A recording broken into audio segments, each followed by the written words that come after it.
अगर तुम्हें लगता है कि दुनिया जैसी दिखती है वैसी ही है, तो ये वीडियो तुम्हारी सोच को हमेशा के लिए बदल देगा। ये कोई साधारण कहानी नहीं, ये तुम्हारी आत्मा की भूली हुई याद है। एक ऐसा सच जो सदियों से छुपाया गया और अब जाग चुका है। देखो, क्योंकि इसके बाद तुम पहले जैसे नहीं रहोगे। जब ब्रह्मांड ने पहली बार अपनी आंखें खोलीं, तब न समय था, न दिशा, न ही कोई पहचान। बस एक अनकहा स्पंदन था जो शून्य के भीतर खुद को सुन रहा था। उसी स्पंदन से जन्म हुआ सत्य का और उसी के साथ जन्म हुआ असत्य का। क्योंकि जहाँ प्रकाश पैदा होता है, वहाँ परछाई भी जन्म लेती है। यही वो क्षण था जब ब्रह्मांड की गोद में दो कथाएं पली, एक सच्चाई की कथा और दूसरी झूठी कहानियों की श्रृंखला, जो धीरे धीरे समय के साथ सभ्यताओं के भीतर उतरती चली गई। और आज हजारों युगों बाद वही दो कथाएं एक बार फिर आमने सामने खड़ी हैं। तुम्हारा सच उनकी झूठी कहानियों पर भारी पड़ गया। ये केवल एक वाक्य नहीं, बल्कि ब्रह्मांडीय इतिहास की गूंज है जो अब मनुष्य की आत्मा तक उतर आई है। इस कथा की शुरुआत एक ऐसे ग्रह से होती है जिसे आर्कान कहा जाता था। ये ग्रह नीले और बैंगनी प्रकाश की दोहरी आभा से घिरा रहता था और इसकी सतह पर तैरती हुई पर्वतमालाई और चमकते हुए महासागर थे। आर्कान के निवासी खुद को सत्यवाहक कहते थे, क्योंकि वे मानते थे कि उनका जन्म ही सच्चाई को संभाल कर रखने के लिए हुआ है। उनके मंदिरों की दीवारों पर ब्रह्मांड के मूल नियम खुदे हुए थे, जिनमें सबसे पहला नियम था कि सत्य कभी दबाया नहीं जा सकता, वो केवल कुछ समय के लिए ढका जा सकता है। इसी आर्कान के समानांतर एक और लोक था जिसे मिराक्स कहा जाता था। मिराक्स के निवासी कथाकार कहलाते थे, पर उनकी कथाएं सच को छिपाने के लिए रची जाती थी। वे मानते थे कि जो कहानी सबसे ज्यादा लोगों को बहकाए वही असली कहानी है, और इसी सोच ने उनके समाज को शक्तिशाली बना दिया। उन्होंने भ्रम की तकनीक विकसित की, उन्होंने शब्दों को हथियार बना लिया और धीरे धीरे कई ग्रहों पर अपने प्रभाव का विस्तार कर लिया। आर्कान और मिराक्स के बीच प्रत्यक्ष युद्ध कभी नहीं हुआ, पर उनके बीच विचारों का युद्ध युगों तक चलता रहा। मिराक्स की झूठी कहानियां दूसरे ग्रहों पर फैलती रहीं और आर्कान के सत्यवाहक हर युग में किसी न किसी रूप में उन झूठों को चुनौती देते रहे। पर समय के साथ मिराक्स की शक्ति बढ़ती गई और आर्कान के सत्यवाहक कम होते चले गए। यहाँ तक कि एक समय ऐसा आया जब ब्रह्मांड में अधिकतर लोग मिराक्स की कहानियों को ही अंतिम सत्य मानने लगे। उसी युग में एक भविष्यवाणी आर्कान के अंतिम मंदिर में दर्ज हुई। भविष्यवाणी कहती थी कि जब अंधकार की कथाएं प्रकाश की आवाज को पूरी तरह दबाने लगेंगी, तब एक आत्मा जन्म लेगी जो न पूरी तरह आर्कान की होगी, न पूरी तरह किसी और लोक की। वो आत्मा सत्य को अपने भीतर ऐसे लेकर चलेगी जैसे धड़कन के भीतर जीवन, और वही आत्मा एक दिन झूठी कहानियों की पूरी व्यवस्था को हिला देगी। समय बीता, युग बदले, ग्रह मिटे, नए ग्रह बने और ब्रह्मांड के बाहरी किनारे पर एक छोटा सा नीला ग्रह उभरा जिसे पृथ्वी कहा गया। पृथ्वी पर सभ्यताएं उभरी, धर्म बने, राजतंत्र बने, युद्ध हुए और इन्हीं के साथ मिराक्स की झूठी कहानियां भी यहाँ पहुँच गईं। उन्होंने यहाँ नए नाम ले लिए, नए रूप ले लिए, पर उनका उद्देश्य वही रहा, सच को ढकना और लोगों को भ्रम में रखना। इसी पृथ्वी पर एक साधारण से नगर में, एक साधारण से परिवार में एक बालक जन्मा, जिसे कोई नहीं जानता था कि वो वही आत्मा है जिसकी भविष्यवाणी आर्कान के मंदिरों में दर्ज थी। बालक का नाम रखा गया आरव। उसके जन्म के समय आकाश में एक दुर्लभ नक्षत्र योग बना, जिसे बाद में ज्योतिषियों ने सत्य योग कहा। पर किसी को ये अंदाजा नहीं था कि ये बालक आने वाले समय में पूरे वैचारिक ब्रह्मांड को चुनौती देने वाला है। आरव का बचपन सामान्य था, पर उसकी आंखों में एक अजीब सी चमक थी, जैसे वो किसी अनकहे सत्य को पहले से जानता हो। उसे कहानियां सुनना अच्छा लगता था, पर जब भी कोई झूठी कहानी सुनाई जाती तो उसके भीतर एक बेचैनी उठती थी। वो बिना कारण रोने लगता था, जैसे उसकी आत्मा किसी छिपे हुए झूठ को पहचान लेती हो। धीरे धीरे आरव बड़ा हुआ और उसके प्रश्न भी बड़े होते गए। वो अपने शिक्षकों से पूछता कि इतिहास में जो लिखा है क्या वो सच है। वो धर्म ग्रंथों के अर्थों पर सवाल उठाता और वो सामाजिक परंपराओं के पीछे छिपे कारणों को जानना चाहता। ये सब मिराक्स की झूठी कहानियों की नींव को हिलाने वाले छोटे छोटे झटके थे, पर उस समय कोई नहीं जानता था कि ये शुरुआत है। मिराक्स की व्यवस्था पृथ्वी पर अलग अलग नामों से सक्रिय थी। मीडिया, सत्ता, शिक्षा और परंपरा, हर जगह उनकी पकड़ थी। वे नहीं चाहते थे कि कोई भी आत्मा सच्चे प्रश्न पूछे, क्योंकि प्रश्न ही वो चिंगारी होते हैं जो झूठ के महल को जला सकते हैं। जब आरव किशोर हुआ तो उसने एक प्राचीन पुस्तक पाई जो एक पुराने पुस्तकालय के तहखाने में छिपी थी। पुस्तक पर आरकान का चिन्ह बना था। पुस्तक में वही भविष्यवाणी लिखी थी और उसके साथ ब्रह्मांड के मूल सत्य के सूत्र भी दर्ज थे। जैसे ही आरव ने वो पुस्तक खोली, उसके भीतर कुछ जाग उठा। उसे लगा जैसे उसकी आत्मा अपने असली घर की याद कर रही हो। उसी रात उसने सपना देखा। उसने देखा कि एक विशाल नीले बैंगनी प्रकाश से भरा लोक है, जहां से एक आवाज आ रही है जो कह रही है, तुम्हारा सच उनकी झूठी कहानियों पर भारी पड़ेगा। और जब वो जागा तो उसकी आंखों में आंसू थे, पर दिल में एक अजीब सा साहस था। यहीं से आरव की यात्रा शुरू होती है, एक ऐसी यात्रा जो केवल पृथ्वी तक सीमित नहीं रहने वाली, बल्कि पूरे वैचारिक ब्रह्मांड को झकझोर देने वाली है। और अभी तो ये केवल आरंभ है। आगे वो किस तरह मिराक्स की झूठी कहानियों के साम्राज्य में दरारें डालेगा और किस तरह सत्य की गूंज एक बार फिर ब्रह्मांड के हर कोने में सुनाई देगी, इसकी कहानी अभी आगे खुलनी बाकी है।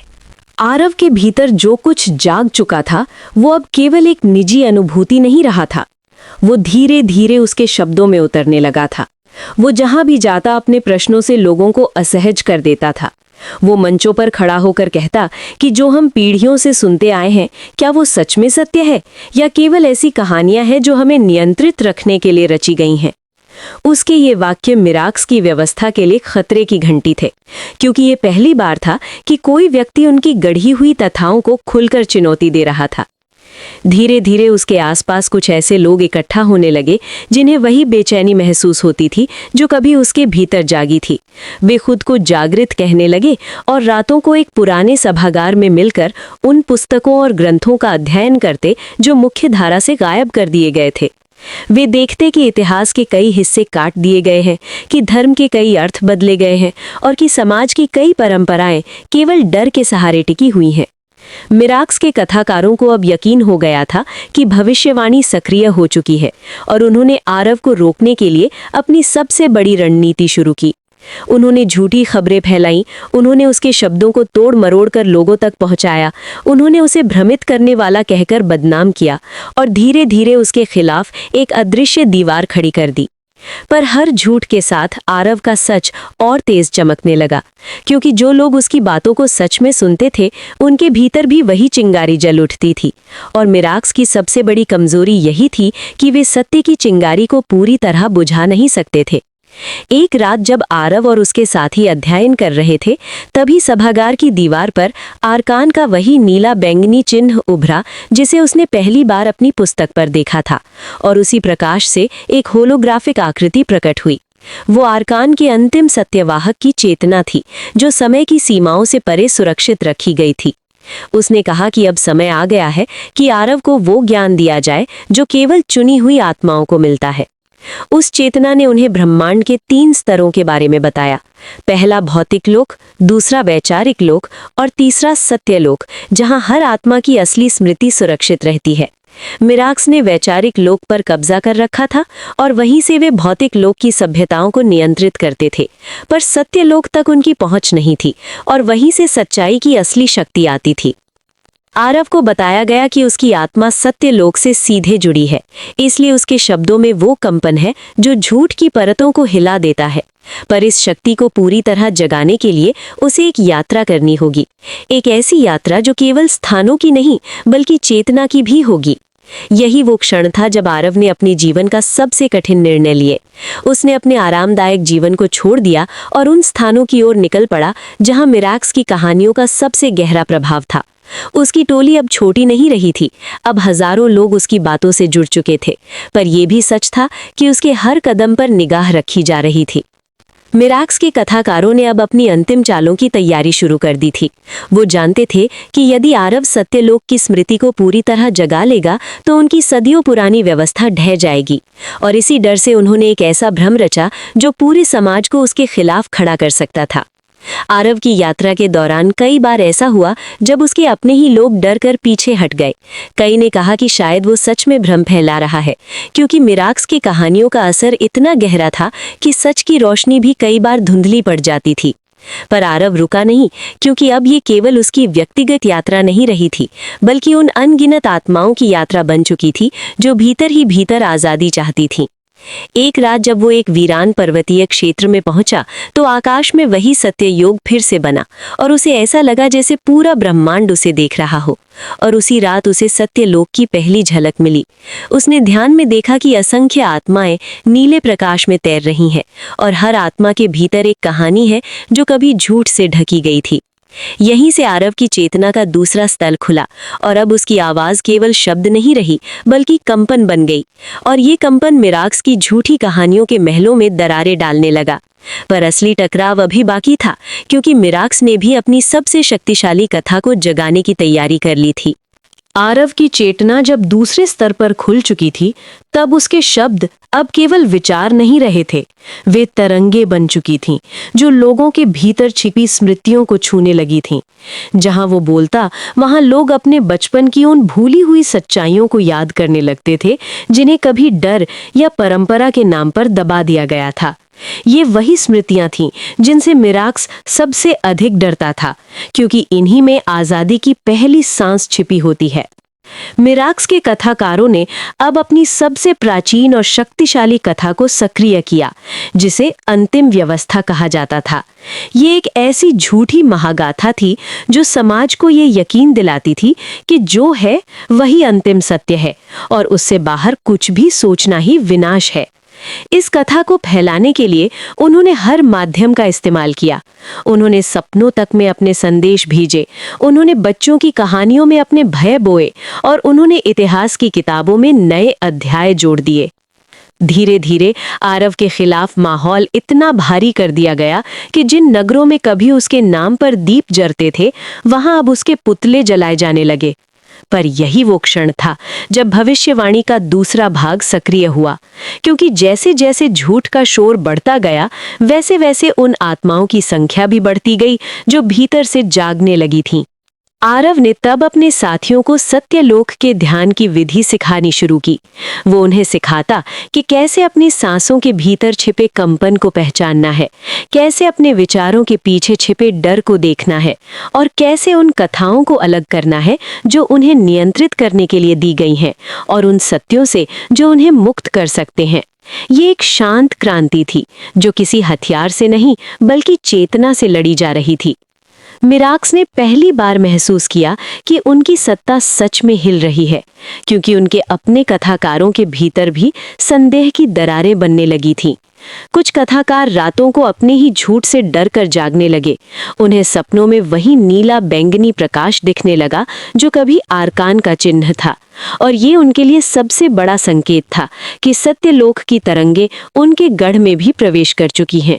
एक दिन मिराक्स के सर्वोच्च कथाकार ने एक गुप्त संदेश प्रसारित किया कि आरव को सार्वजनिक रूप से चुनौती दी जाए और उसे उसी वैचारिक मंच पर लाया जाए जहां उनकी अंतिम व्यवस्था सबसे शक्तिशाली थी।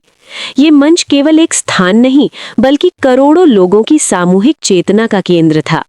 यदि वहां आरव को पराजित किया जा सका तो उसकी पूरी लहर को रोका जा सकता था। आरव ने इस चुनौती को स्वीकार किया, क्योंकि वो जानता था कि अब छिपकर नहीं बल्कि सीधे सामना करने का समय आ चुका था। जिस दिन वो मंच पर पहुंचा, उस दिन आकाश में बादल असामान्य रूप से स्थिर थे, जैसे ब्रह्मांड भी सांस रोके देख रहा हो। मंच पर उसके सामने मिराक्स के कथाकारों की पूरी परिषद बैठी थी और उनके पीछे विशाल स्क्रीन पर अंतिम व्यवस्था की कथाएं चमक रही थीं। आरव ने बोलना शुरू किया, पर उसने किसी ग्रंथ का हवाला नहीं दिया, उसने किसी धर्म का नाम नहीं लिया। उसने केवल लोगों से अपने भीतर झांकने को कहा। उसने कहा कि जिस डर के सहारे तुम्हें रोका गया है वो असली नहीं है, कि जिस अपराध बोध के सहारे तुम्हें झुकाया गया है वो रचा गया है, और कि तुम्हारी आत्मा उस सत्य लोक से जुड़ी है जिसे कोई कथा नहीं बदल सकती। जैसे जैसे वो बोलता गया, मंच के चारों ओर एक हल्का नीला प्रकाश फैलने लगा और कई लोगों की आंखों से आंसू बहने लगे, क्योंकि वे पहली बार अपने भीतर की असली कहानी सुन रहे थे। और यही वो क्षण था जब मिराक्स की अंतिम व्यवस्था की पहली परत टूटने लगी। पर निर्णायक टकराव अभी बाकी था, क्योंकि अब सर्वोच्च कथाकार खुद आगे आने वाला था और उसके पास वो कथा थी जो झूठ की सबसे गहरी परत को जन्म देती है। जब मिराक्स का सर्वोच्च कथाकार आगे बढ़ा तो मंच पर अचानक अंधेरा गहराने लगा। उसकी आवाज किसी एक व्यक्ति की नहीं, बल्कि सदियों की रची हुई कथाओं की सामूहिक गूंज जैसी थी। उसने अंतिम व्यवस्था की वो कथा सुनानी शुरू की जो लोगों के भीतर सबसे गहरे डर को छूती थी। उसने कहा कि अगर वे आरव की बातों पर विश्वास करेंगे तो उनका संसार टूट जाएगा, उनके रिश्ते बिखर जाएंगे और वे अकेले पड़ जाएंगे। उसकी हर पंक्ति लोगों के अवचेतन में छिपे भय को जगाने के लिए बनाई गई थी। पर उसी क्षण आरव ने अपनी आंखें बंद की और अपने भीतर सत्य लोक के कंपन को जगाया। उसने कोई जवाब नहीं दिया, उसने केवल एक गहरी सांस ली और अपने दिल से उठती उस तरंग को बाहर की हवा में छोड़ दिया। वो तरंग शब्द नहीं थी, वो एक अनुभूति थी जो सीधी लोगों की आत्मा तक पहुंची और वहां छिपे उस मूल सत्य को छू गई जिसे कभी मिटाया नहीं जा सकता। धीरे धीरे मंच पर अंधेरा हल्का पड़ने लगा और नीला बैंगनी प्रकाश चारों ओर फैलने लगा। लोगों को ऐसा महसूस हुआ जैसे उनके भीतर कोई पुरानी जंजीर टूट रही हो। कई लोग रो पड़े, कई लोग शांत होकर आंखें बंद कर बैठे और कई लोगों ने पहली बार अपने जीवन में खुद को स्वतंत्र महसूस किया। सर्वोच्च कथाकार की आवाज कांपने लगी, क्योंकि उसकी कथा अब लोगों के भीतर वही प्रभाव नहीं डाल पा रही थी। उसके शब्दों की पकड़ ढीली पड़ चुकी थी, क्योंकि सत्यलोक की तरंगे वैचारिक लोक की दीवारों को भेद चुकी थीं और वहीं पर सदियों से खड़ी झूठ की इमारत में बड़ी बड़ी दरारें पड़ने लगी थीं। आरव ने तब केवल एक वाक्य बोला, तुम्हारा सच उनकी झूठी कहानियों पर भारी पड़ गया। और ये वाक्य केवल मंच पर नहीं, बल्कि वैचारिक लोक की हर परत में गूंज उठा। मिराक्स की अंतिम व्यवस्था डहने लगी, उनकी कहानियां फीकी पड़ने लगीं और उनके कथाकारों की आंखों में पहली बार अपने ही झूठ का डर उतर आया। उस दिन के बाद कोई तख्त नहीं टूटा, कोई हथियार नहीं चला, पर पूरे ब्रह्मांड में एक शांत क्रांति शुरू हो चुकी थी। लोग अपने अपने भीतर की असली कहानी खोजने लगे, मंदिरों में प्रश्न गूंजने लगे, स्कूलों में नए अध्याय लिखे जाने लगे और मीडिया में पहली बार सच की भाषा सुनाई देने लगी। आरकान के अंतिम मंदिर में दर्ज भविष्यवाणी पूरी हो चुकी थी। सत्यलोक की गूंज एक बार फिर ब्रह्मांड के हर कोने में फैलने लगी और मिराक्स की झूठी कहानियां धीरे धीरे समय की धूल में खोने लगी। आरव किसी सिंहासन पर नहीं बैठा, वो किसी किताब का लेखक नहीं बना, वो बस लोगों के बीच चलता रहा, ताकि हर उस आत्मा को याद दिला सके कि उसका अपना सच किसी भी झूठी कहानी से कहीं अधिक शक्तिशाली है। और इसी के साथ ब्रह्मांड ने एक बार फिर अपनी आंखें खोली और शून्य के भीतर वही पुराना स्पंदन गूंज उठा जो कह रहा था कि सत्य कभी नहीं मिटता, वो केवल समय की प्रतीक्षा करता है और जब वो जागता है तो पूरी व्यवस्था को बदल देता है।